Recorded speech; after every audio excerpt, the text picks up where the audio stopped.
This is an iHeart podcast. As a global leader in alternatives today, PGIM is capturing the potential of tomorrow. So as you look to diversify your portfolio, PGIM offers expertise in seeding, developing, and managing a broad range of liquid and illiquid strategies. With over $320 billion in alts across public and private markets, we are helping clients achieve their long-term goals. PGIM, our investments shape tomorrow, today. For enterprise organizations, managing all your food needs is a tall order. But with EasyCater, you get a single workplace food vendor with the tools and resources to make it easy, giving teams across your organization an easy way to order from a huge variety of restaurants, all on one platform. All while consolidating your corporate food spend so you can control costs, streamlining billing and payment, and simplifying reporting. EasyCater, your business tool for food. To learn more, visit easycater.com/podcast. How can you grow your business from idea to industry leader? Bring your vision to life with smart business buying tools and technology from Amazon Business. From fast, free shipping to in-depth buying insights and automated purchase approvals, they deliver everything you need to achieve your goals. It's not easy to stand out from the crowd. Simplify how you stock up to get ahead. Go to amazonbusiness.com for support. This is Bloomberg Surveillance with Tom Keene and Paul Sweeney. Very important headlines out, and they move the market. How do you think the Fed is assessing what's happening with these tariffs? With Lisa Mateo on markets. The economic calendar jam-packed today. And Michael Barr with news. President Trump is questioning Russian leader Vladimir Putin's actions. The best in economics, finance, investment, and international relations. This is Bloomberg Surveillance on Bloomberg Radio, YouTube, and Bloomberg Originals. Good morning, everyone. A special edition of Bloomberg Surveillance this Sunday for you across America, around the world. The Bloomberg News headline out right now: Iran reserves all options after U.S. hits nuclear sites. Welcome to our coverage for the next 4 hours here. We've been working on it all night to bring you the best in conversation here. Terry Haynes will join us on the Pulse of Washington. Other good guests as well. Importantly, Nathan Hager in moments will come to us with an update. We'll do that often here as the news moves. We have voices from London in moments to Ethan Bronner in Tel Aviv. And of course, all of our usual Bloomberg News and Bloomberg Surveillance sources. With me on a Sunday is Paul Sweeney. Paul, the shock of those headlines last night, it was a calm before the storm. It was. And, President Trump had been out with some statements last week saying, basically up to 2 weeks he may consider some strikes against Iran. And then, of course, came out last night with some serious strikes against their nuclear facilities here with some of the biggest ordnance that the U.S. has. And we'll see what kind of response we get from Iran in the days coming forward. The T-Live Go on the Bloomberg terminal is my major source for news flow and aggregation of all that's going on out there. Good morning to Rosalind Matheson in London, driving that coverage with Golnar Montevalli as well. We will go to conversations, but the news flow right now is so thick, so dense that we will often go to Washington to Nathan Hager for an update. Here with 99.1 FM in Washington, Nathan Hager. Tom, Paul, good morning. It is potentially the most consequential foreign policy decision of President Trump's time in office. As we've been reporting, the president has authorized American bombers to strike Iran's 3 main nuclear sites. The president announced the attack first on social media and then in an address to the nation from the White House. Here are the president's remarks in full, as heard across Bloomberg last night.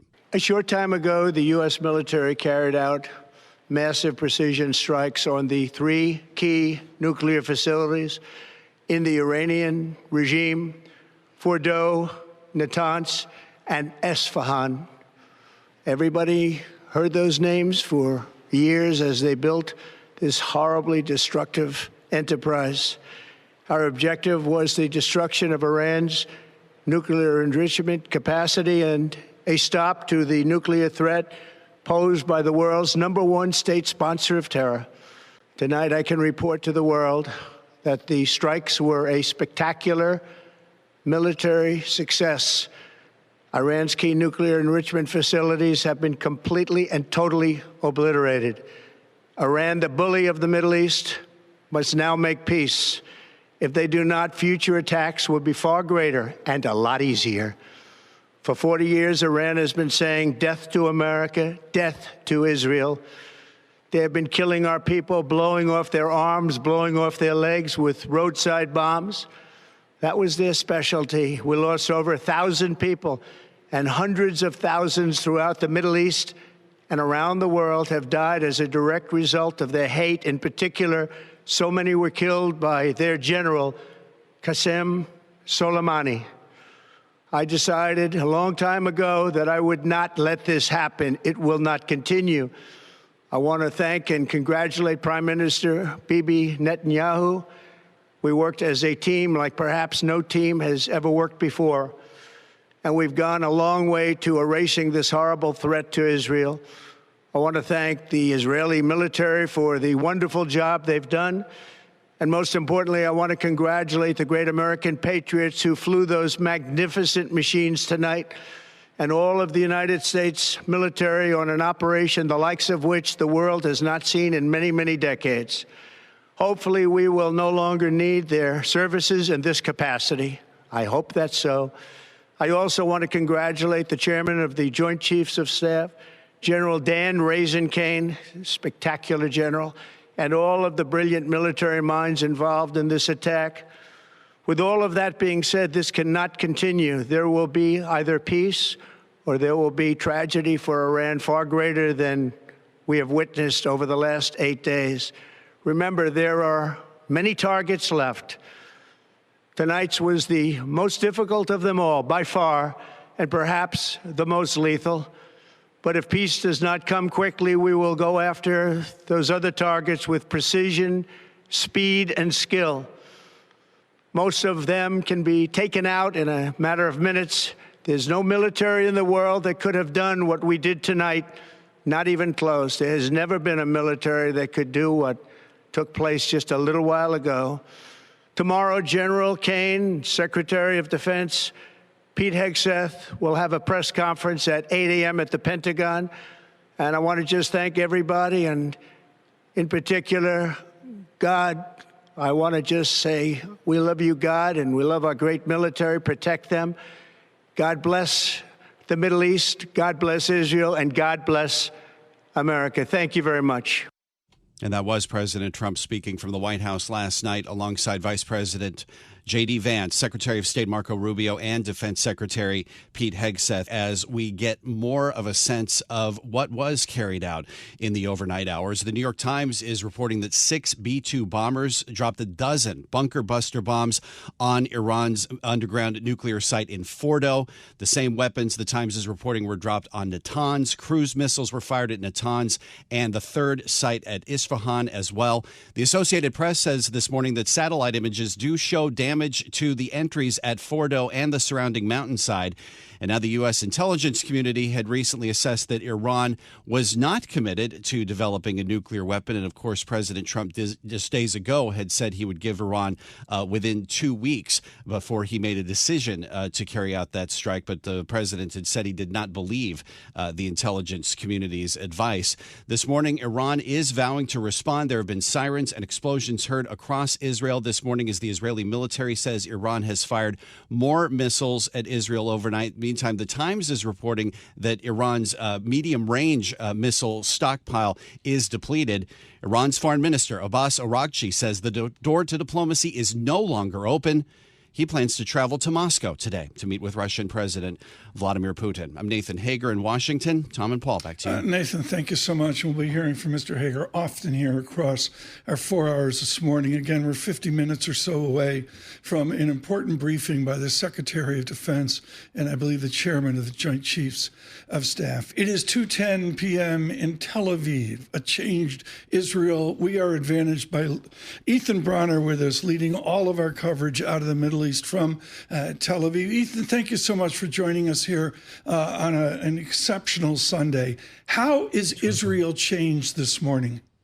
Well, Morning, Tom. Morning, Paul. Look, Israel feels the sense in the air on television, radio, and people on the street as of enormous gratitude, incredible sense of excitement, the belief that this very, very powerful threat that had been hanging over this country's head for a long time, if it hasn't been eliminated, it has been very badly damaged. And in fact, we're waiting both the Israeli officials and everyone, waiting to see what we can learn about what happened at Fordow from those B-2s. And I think, but even more importantly than the specifics of what happened in Iran is this notion that the United States has embraced this country's outlook. The speech that President Trump just gave that you just played, it would not have been written by almost by a Likud spokesman. It was a total embrace of the Israeli view of Iran and of its own future. And so it's now, all that said, everyone is a little on edge and afraid, and flights were canceled all morning, and school is canceled and so forth. But we shall see. I think that there is a sense of an important corner having been turned. Ethan, what are the expectations about retaliations, either within Israel or the region? I mean, I think that there is enormous speculation about what Iran could and might still do. We know that they still have some long-distance ballistic missiles. We imagine that those 400 kilograms of highly enriched uranium that they were holding at a place like Fordow they say was moved in advance of the bombing. So in theory, you could take 60%, which is what it was enriched to. You could take those containers, those canisters, and you could, in theory, make a nuclear weapon fairly quickly. Would Iran do that? No one really thinks that, but nobody really knows. Could Iran attack American bases and so forth, Israeli embassies? All these things are being discussed. Nobody knows. Iran is very defiant in its public posture. But it must be said also that Iran hasn't been this weak in a very, very long time. I mean, all of its militias around the region have been taken out by Israel. And now it is very much on its back foot and led by a man in his late 80s who's probably in a bunker. Ethan, what are the next steps? Is it believed for the Israeli military, who's had such amazing success in Iran over amazing the last 8 or 9 days? Indeed. Look, they're continuing to attack in southwestern Iran today. Let's not forget that Iran did shoot off about 40 missiles at Israel early this morning, Israeli time. Nobody was killed as far as we know, but 70 or 80 people were hurt. Buildings were taken down. So there is still a sense that this ballistic missile threat is of enormous significance for Israel. The idea that every day, every night, this country has to run to bomb shelters to avoid it is a huge threat. And this is a country that has been a big part of the digital economy of the world. It can't continue in this fashion. So they are continuing to try to take out those launchers and missile sites. But we'll have to see what's going forward. It's still a little unclear what's next. And also it's unclear what the U.S. will do next. We continue with Ethan Bronner, driving all of Bloomberg News out of Tel Aviv. We welcome all of you on Bloomberg Television around the world, across the nation, on YouTube, good morning as well, and on Sirius XM across Canada and the United States on Channel 121. Joe Matthew coming up with a balance of power shifting in Washington. But first, we continue with Mr. Bronner. Paul? Ethan, you mentioned the U.S. military, obviously a very dramatic and lethal strike by the U.S. military overnight. What is the expectation within Israel about the role the U.S. may play in the hours and days to come? I think Israel has been extremely careful about expressing too much expectation. The idea being that, we make it easy and then they want to join the winners. That's been the approach. They think that's been an effective approach with President Trump. Obviously, the president himself said, we will go back if we do not get what we want. And he didn't specify in this speech, but has repeatedly specified that what Israel and the United States together want is for Iran to commit not to enriching uranium on its soil and to give up its highly enriched uranium. Iran has said it won't do that. I would say that Israel is going to continue to carry it out and hope that the U.S. will join them when necessary, yes. Ethan, one final question. I'm sure we'll be speaking to you in the coming days as well. Sure. Ian Bremmer of Eurasia Group had a terse tweet or LinkedIn out last night where he said, this is the best week in the political career of Mr. Netanyahu. Do you agree with that? This is essentially Mr. Trump supporting Netanyahu as he could only dream of. That's correct. I think this is an incredibly powerful personal triumph for Benjamin Netanyahu. This is a guy who was in pretty deep political trouble recently, and it seemed like it was over for him. In a story I wrote for Bloomberg early this morning, I said that that Netanyahu was seen as kind of Golda Meir, the guy who'd be forced out by a terrible tragedy, failure on his part, but in fact views himself as Franklin Roosevelt, the guy who withstood the attack on Pearl Harbor and turned it into a massive victory for himself in the United States. So that's how Netanyahu sees himself. And look, I think Ian Bremmer had a point there. Literally, Ethan, as you were speaking of Pearl Harbor and December 8th, I was typing it into the computer. Ethan Bronner, thank you so much from Tel Aviv this morning. And we are on the same page, and we're on the same page with Joe Matthew, of course, wired into the politics of Washington, his effort with balance of power. Ethan, I go to December 8th, 1941, not for the drama of it or the equivalency of it, but it is seared in our childhood how FDR drove forward a dialogue of war. I don't sense a dialogue here. Brief us on how Republicans and Democrats will address his say on the Sunday talk shows like Face the Nation. Well, it's a great question here, and obviously you're going to hear a different angle from Democrats and Republicans. I think Democrats, you can understand, they're going to be asking for the right to declare an authorization for the use of force. They're going to say that the president is acting irresponsibly in some cases. I'm more concerned or more interested to hear from Republicans who don't agree, because the split that we've seen in MAGA, that some call a civil war, and that might be pushing it a little bit far, has been fascinating. And this is something that weighed heavily on President Trump as he made this decision, knowing that Steve Bannon had lunch with him just a couple of days ago to urge restraint here. That is what preceded the 2-week announcement. Remember this interview with Tucker Carlson and Ted Cruz that really brought this to life. Charlie Kirk and the others have been really challenging Donald Trump to stay true to his claim on the campaign trail to start no new wars. That was the hallmark of the first term. That was what's supposed to make him different than Joe Biden. And here we are now with MAGA trying to, on a Sunday morning, reconcile itself, whether it should, in fact, back the president of the United States on something that they're very worried about. Joe, to the extent we want to get a view on how President Trump's backing, coalition, MAGA support, who should we look to there? Are there some figures that will really give us a sense of, is there a break in his support? I think it's some of the names that I just mentioned. It's Steve Bannon, who's really been driving this. It's going to be Tucker Carlson, who the president called cuckoo, remembering that Tucker Carlson stumped for Donald Trump. All of these guys were on the trail with him to try to get him elected, and they still call themselves tried and true supporters. Whether that breaks now is going to be interesting. They may back him on an isolated strike, but guys, we're all waiting to see what Iran does next. And if it does strike U.S. interests in the region, this is going to feel real different. Joe, as we get to the Hegseth press conference, frame out the relationship of the Pentagon to the White House. Last night, we had President Trump with the Secretary of State, the Secretary of Defense, the Vice President, all in civilian dress, the civilian superiority over our military. Tell us how General Kane and the others of the military fit into this discussion. These are great questions because there are a lot of new faces here at the Pentagon. And a lot of them, other than Pete Hegseth, have really not been public figures so far.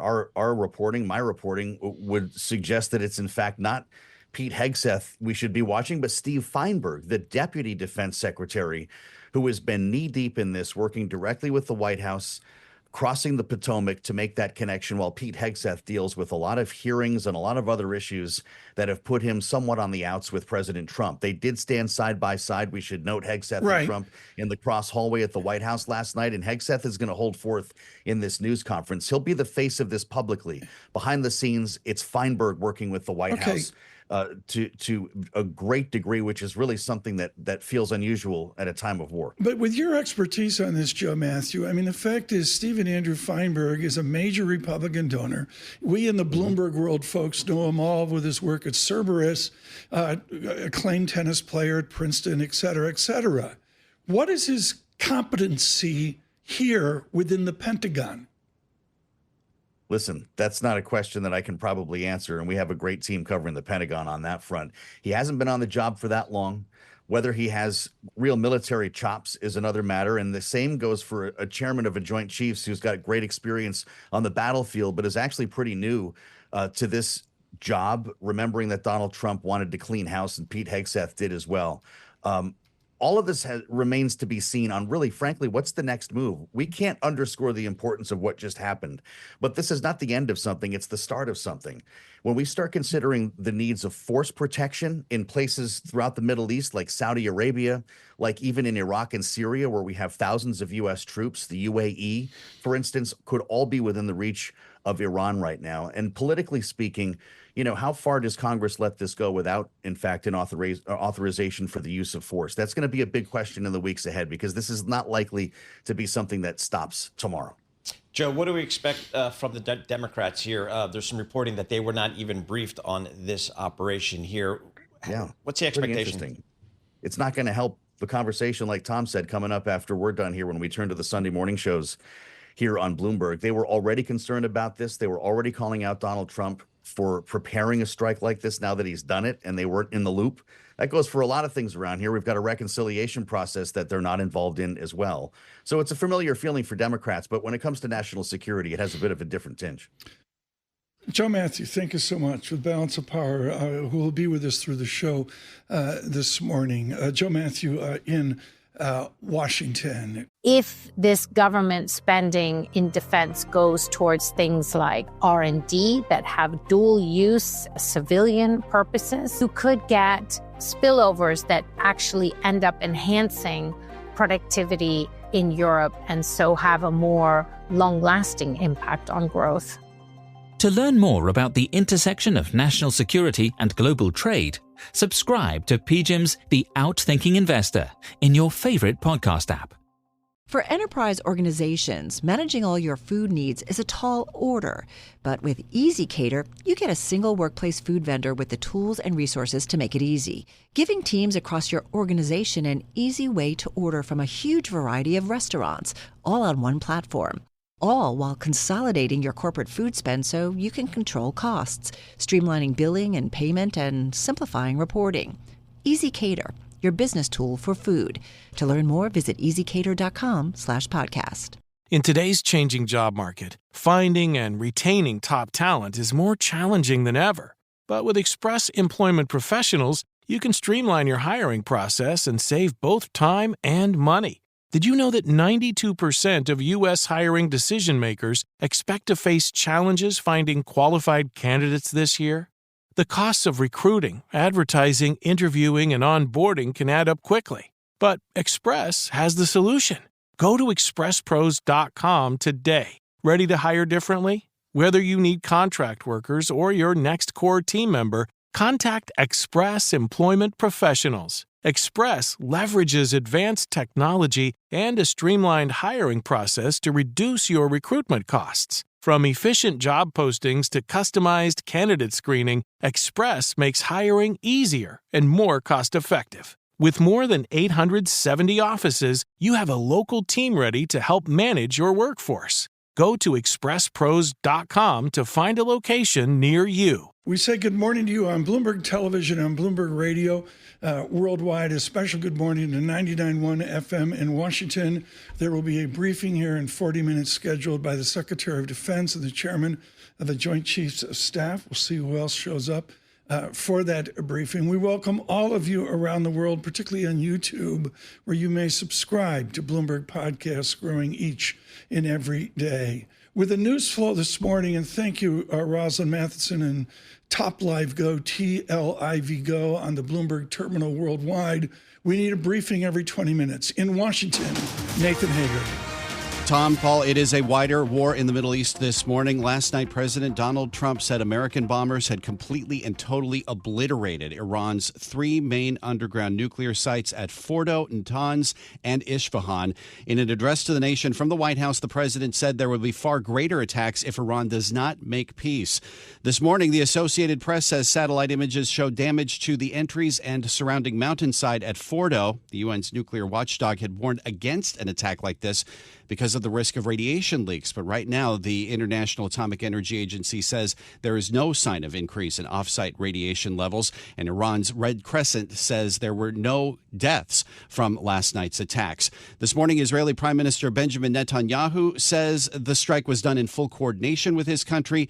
Now, Iran is vowing to respond. There have been sirens and explosions heard in Israel this morning. Iran's Foreign Minister Abbas Araghchi says the U.S. crossed a very big line last night, that it also bombed the Nuclear Non-Proliferation Treaty and the international rule of law. European Commission President Ursula von der Leyen says now is the moment for Iran to engage in credible diplomacy while warning the country cannot obtain a nuclear weapon. China just released a statement strongly condemning the U.S. strikes and calling for a ceasefire, particularly from Israel. Iran's foreign minister says he will head to Moscow today to meet with Russian President Vladimir Putin. That is Iran's strongest ally in the region. I'm Nathan Hager in Washington. Tom and Paul. Nathan, thank you so much. Greatly appreciated. For the markets today, let's remember it is Sunday. Little trading on the Bloomberg launchpad.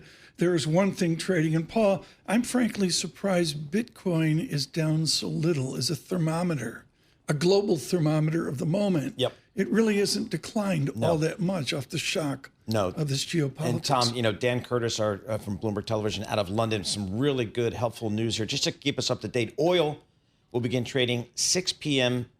Eastern time tonight. U.S. Treasuries open 8 p.m. Eastern time tonight. U.S. equity futures will open around 6 p.m. Eastern time tonight. And the currency's around 5 p.m. Eastern time on Sunday. So it's later today. We'll start to get a sense of the market's reaction. I pick it up at 7 p.m. as a traditional thing. Maybe it'll be a little bit earlier this time around. But look to Bloomberg this evening for the Asia morning. His book of 13 years ago is definitive. It is indispensable when leaders really matter. It is a set of chapters of leadership in times of crisis for America. Gautam Mukunda joins us, of course, with Yale University, and in this case, a book from the Harvard Business Review of years ago. Professor, thank you so much for beginning our conversation this morning. We are alluding to December 8th, 1941. In our memories is a protocol, a process of going to war. Did the president breach that protocol last night? Oh, completely. We're not even in the universe of that protocol, but that is not a set of laws and rules that we've enforced in my lifetime, so we're not going to start now. When you look at indispensable, and I look at the chapter leading up to World War II, which is on Chamberlain, and then over to Churchill, is well, from where you sit and the synthesis of your books on the presidency, is this a nation behind its president? Not at all. And so there's always a rally around the flag effect during a crisis. And I think the first opinion polls will probably be pretty supportive, but because they usually are. But most polling for this beforehand was not supportive of a strike. And I heard the discussion about whether the MAGA movement will fracture over this. I doubt that it will. You're already seeing major people there who had yesterday opposed a strike, today saying the president has acted wisely. But for the country as a whole, I think a lot depends on what happens next. It is, at this point, the Iranians' move, not ours, that will determine how things play out. Gautam, what do you think pushed President Trump to make this move? Again, a very substantial move in terms of really aggressively deploying U.S. military in a very sensitive part of the world. What do you think was his motivation? It really is. And it's worth sort of emphasizing that there was no urgency here, right? He had said, I'm giving you 2 weeks. The Iranians had signaled they were open to negotiations. These facilities were not going anywhere. The Iranians were not within weeks of a bomb or anything like that. So it seems kind of like, and getting inside the head of the president is always, difficult. He saw the Israelis having an extraordinary tactical and operational success, and you can't overstate just how effective the Israeli attacks have been. And he kind of wanted to get in on it, and also, observed that there were a handful of targets that they could not strike that we could. And again, we don't have bomb damage assessment from any reliable source yet. We don't know how well these strikes worked. What do you expect over the next coming days and weeks, Gautam, from the U.S. Congress, both sides of the aisle, in terms of response to this news? So many Democrats will be outraged that they weren't even briefed in, and that, again, is a violation of the law. The law requires that you brief in senior Democrats as well as senior Republicans when you're doing this kind of operation, and the Trump administration just ignored that. But at the same time, I think Democrats probably don't want to be seen as being completely opposed to a successful operation if it is successful. So there's going to be some cross currents there, as there are on the Republican side, where Rand Paul, I think, has already come out and saying he opposed these actions. So we're going to see a lot of waiting and seeing. The domestic politics are going to depend a lot on how the Iranians respond and how we respond to that response. But I will note, so Robert Kagan had a really powerful article in The Atlantic yesterday pointing out that administrations that were a lot more sort of careful about civil rights and domestic rights than the Trump administration have used wartime to crack down domestically. And there has to be some concern that the Trump administration is going to do that here, too. I look at, again, the Kagan piece, American democracy might not survive a war with Iran. That's very strong language here, Gautam Mukunda. The basic idea and my heritage is on a presidential effort of military force, the nation in some way rallies around him. At this press conference in 30 minutes, is there going to be a nation rallying around the Secretary of Defense?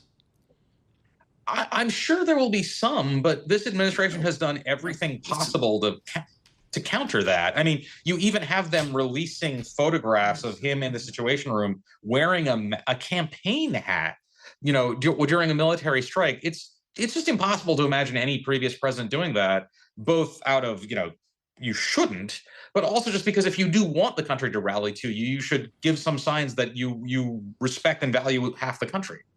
Gautam Mukunda with us, and we will continue. His book, Indispensable in Picking Presidents, looks at the history of the administration, the executive branch across America. We welcome all of you, a special edition of Bloomberg Surveillance. Good morning on Bloomberg Television worldwide, on YouTube worldwide. Subscribe to Bloomberg Podcasts. A special good morning to 92.9 FM in Boston, down to here in New York City, Bloomberg 1130, and Nathan Hager's 99.1 FM in Washington. We will continue. Many good guests coming up here besides Professor Mukunda. Peter Shear scheduled to be with us in a bit. Paul Sweeney to the professor. Gautam, how do you expect President Trump to play this in the days ahead? I mean, it appears at this early stage a wonderful military success.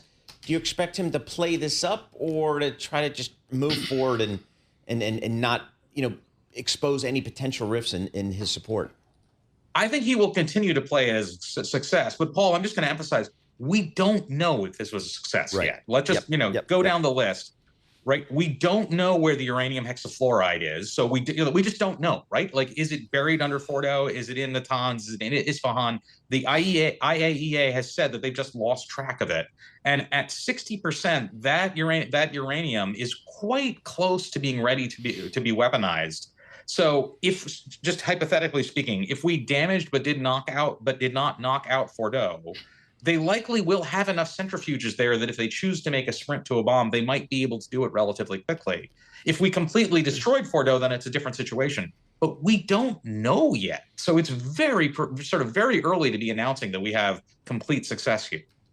So, Gautam, I mean, again, this was a significant escalation by the U.S. What do you think the U.S. is willing to deal with in terms of retaliation here? If there is retaliation, is this going to be something that could drag the U.S. into maybe a little bit more involved situation?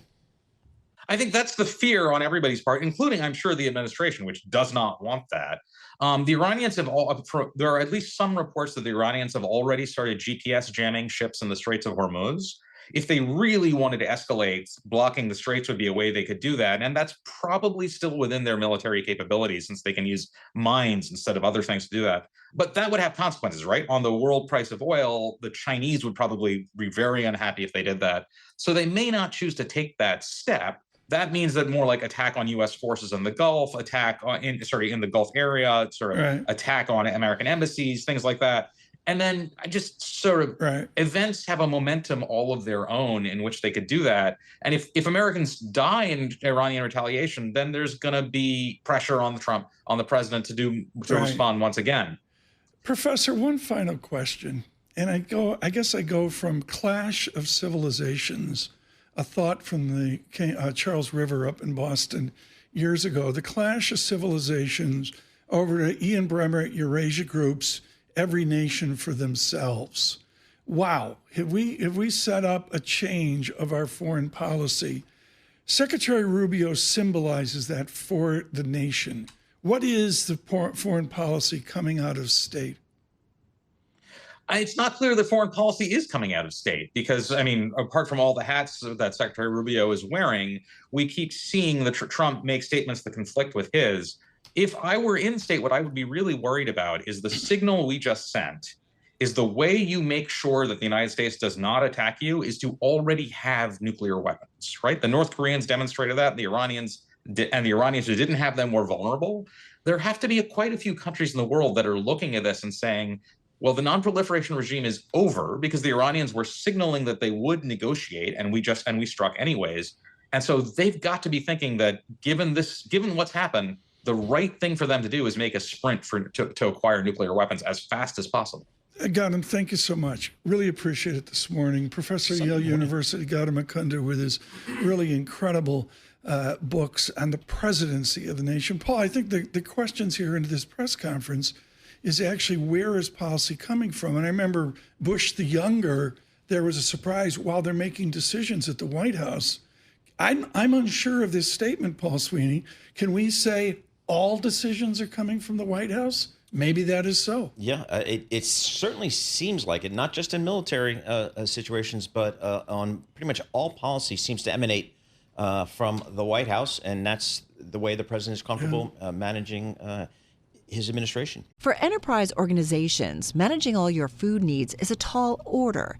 But with EasyCater, you get a single workplace food vendor with the tools and resources to make it easy, giving teams across your organization an easy way to order from a huge variety of restaurants, all on one platform. All while consolidating your corporate food spend so you can control costs, streamlining billing and payment, and simplifying reporting. EasyCater, your business tool for food. To learn more, visit easycater.com/podcast. In today's changing job market, finding and retaining top talent is more challenging than ever. But with Express Employment Professionals, you can streamline your hiring process and save both time and money. Did you know that 92% of U.S. hiring decision makers expect to face challenges finding qualified candidates this year? The costs of recruiting, advertising, interviewing, and onboarding can add up quickly. But Express has the solution. Go to expresspros.com today. Ready to hire differently? Whether you need contract workers or your next core team member, contact Express Employment Professionals. Express leverages advanced technology and a streamlined hiring process to reduce your recruitment costs. From efficient job postings to customized candidate screening, Express makes hiring easier and more cost-effective. With more than 870 offices, you have a local team ready to help manage your workforce. Go to expresspros.com to find a location near you. In business, they say you can have better, cheaper, or faster, but you only get to pick two. What if you could have all three at the same time? That's exactly what Cohere, Thomson Reuters, and Specialized Bikes have since they upgraded to the next generation of the cloud, Oracle Cloud Infrastructure. OCI is the blazing fast platform for your infrastructure, database, application development, and AI needs, where you can run any workload in a high availability, consistently high performance environment and spend less than you would with other clouds. How is it faster? OCI's block storage gives you more operations per second. Cheaper? OCI costs up to 50% less for computing, 70% less for storage, and 80% less for networking. Better? In test after test, OCI customers report lower latency and higher bandwidth versus other clouds. This is the cloud built for AI and all your biggest workloads. Right now, with zero commitment, try OCI for free. Head to oracle.com/strategic. That's oracle.com/strategic.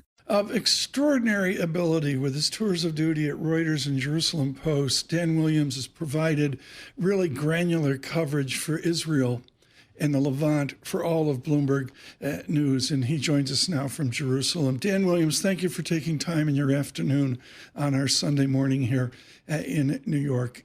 Dan, I look at the change in Iran, and it projects to their support of Hezbollah to the north in Lebanon, of maybe Gaza in certain forms as well, and other things. As the president said, Iran, the bully. Is the bully diminished this morning? I think the Middle East power structure has been reordered dramatically, possibly more than seen in a single instant in decades, if ever. This is something that many in the Middle East were anticipating, some dreading, some hoping for, going back decades. The conclusive, potentially, intervention of the U.S. superpower with U.S. firepower, putting paid to sites in Iran that were designed specifically to withstand conventional attacks, including by Israel, which is arguably the Middle East's mightiest military power. So what we've seen now is Trump upending effectively a status quo that was in place, that was shaken admittedly by 8 or 9 days of Israeli strikes, but nonetheless this changes the equation utterly.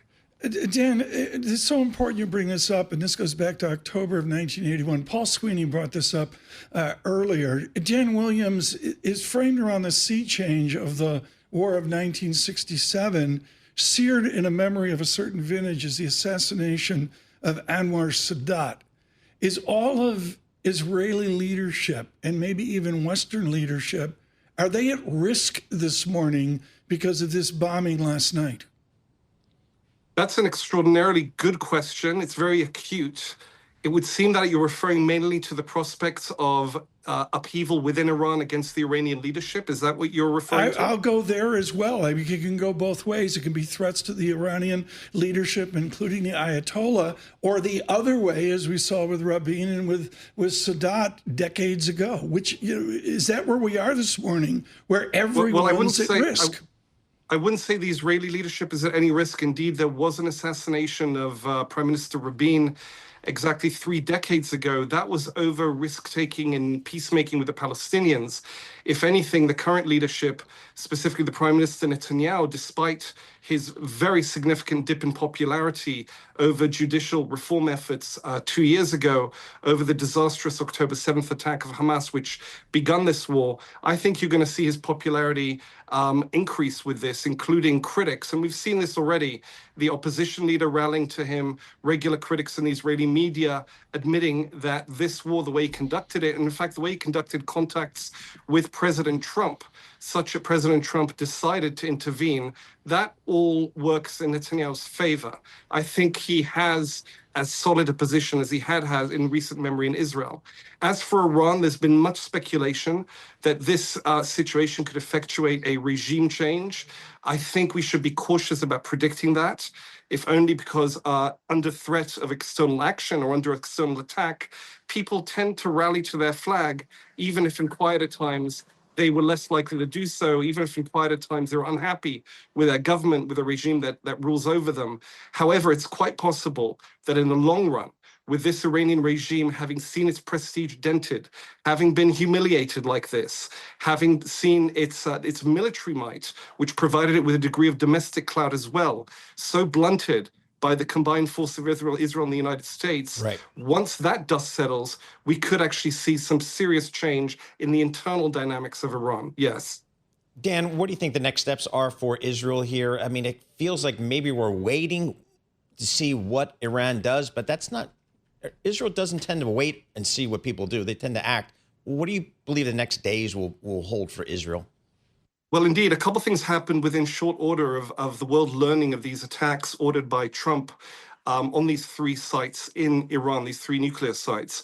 One was that Israel announced that it has pursued its own nightly attacks, including one set of sorties against one of the sites attacked by the United States, Isfahan, showing that the U.S. must have struck some nuclear targets there, Israel is coming in perhaps on a mopping up operation, perhaps addressing targets that weren't addressed by the United States.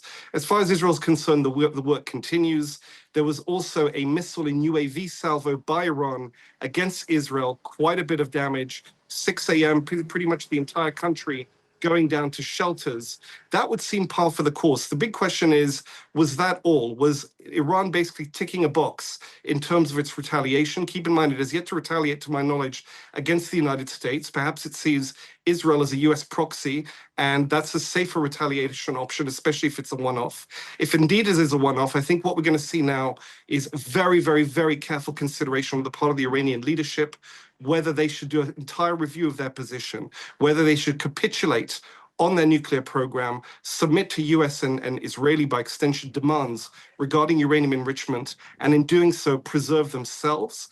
Because it would appear to me the choice now faced by the Iranian leadership is between self-preservation, i.e. regime preservation, and preserving a nuclear program that has been significantly degraded, possibly retarded by months or even years. It's basically like guarding a jalopy of a nuclear program, even in the knowledge that that will actually extend the military strikes suffered by the regime, potentially toppling it in an irrevocable manner. So I think it's quite a binary choice. And I think the Israelis and possibly the Americans, I think Trump actually made this quite clear in his statement, are banking on the Iranians now doing an about-face diplomatically, and this really bringing about dramatic change in the entire disposition, the entire direction of negotiations, and the future of the nuclear program, i.e. an effective shutting down of what remains of the nuclear program should Iran agree to do that. Dan, it's been an extraordinary time in Israeli history since October 7th. So much change, most of it to, the military benefit of Israel. Is there a view in Israel that things are really potentially different now? Yes, it feels like a revolutionary moment. October 7th was a cataclysm. Hamas basically was a game changer in terms of an attack on Israel, what Israel suffered from that attack, completely surprised by a ostensibly far inferior force. Hamas showed great original thinking, quite military virtuosity, if they like. They really pulled off a surprise, a shock attack on Israel. But it also changed the rules as far as Israel's concerned. If Hamas came along with a game changer, then Israel's actually going to change the game. And the new game, as far as Israel is concerned, is going in the offensive, destroying all potential threats in all neighboring countries, and also Iran, which Israel considers its arch foe. And so far it would appear, with all the costs involved, and the costs have been very significant to Palestinians in Gaza, to Israelis, especially on the home front, it would appear that the Israeli campaign is being pursued to its full and may even succeed. Dan Williams in Jerusalem, we look forward to your reporting here in the coming hours. Dan Williams with Ethan Bronner in Israel this morning. For enterprise organizations, managing all your food needs is a tall order. But with EasyCater, you get a single workplace food vendor with the tools and resources to make it easy, giving teams across your organization an easy way to order from a huge variety of restaurants, all on one platform. All while consolidating your corporate food spend so you can control costs, streamlining billing and payment, and simplifying reporting. EasyCater, your business tool for food. To learn more, visit easycater.com/podcast. Hiring is about people, not just algorithms and online searches. And with more than 870 locations, the people in your local Express Employment Professionals office are ready to support your workforce.